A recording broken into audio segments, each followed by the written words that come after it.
The Houston Rockets, another team and another franchise that showed immense growth last season, emerging from the NBA cellar from the post Mike D'Antoni, James Harden, Chris Paul years to finally be in the playoff picture. First year under head coach Ime Udoka after his dismissal in Boston brings that hard-nosed, gritty mentality to his team. They go 41-41. But last year, they start to open some eyes with a deep and talented roster, both with young pieces and experienced pieces. At one point, I picked the Houston Rockets to finish first in the Western Conference in the regular season. Now, I was very wrong on that one. The Thunder end up going on a historic run.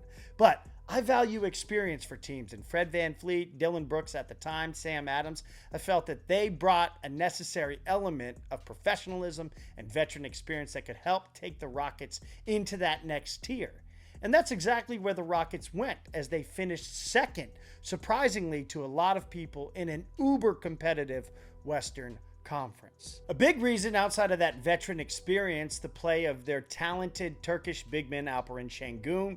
If you're not familiar with the name, you're not familiar with the game, go check out the young Turkish star. He does it in every facet, and he earned his first All-Star nod. Had a case, I felt, for All-NBA, but one of the biggest reasons why I think people should be high on the Houston Rockets. But for this last season, it was not quite yet, and the reason being his counterpart in young stars, Jalen Green.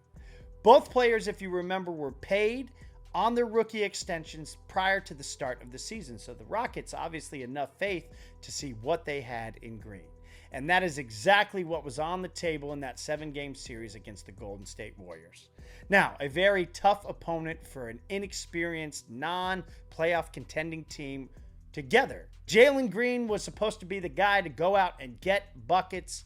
And when he did, the Rockets won. But when he didn't, well, that's the reason why, as the 2 seed in the West, they saw their season end probably around earlier than it should have at the hands of the experienced Warriors, and why Jalen Green is in Phoenix. Kevin Durant is now suiting up in a Rockets uniform. So not quite there yet this past season, but you swap KD, one of the game's best and most efficient scorers, for Jalen Green. The Houston Rockets, that is a team that can easily contend in the Western Conference and for an NBA title.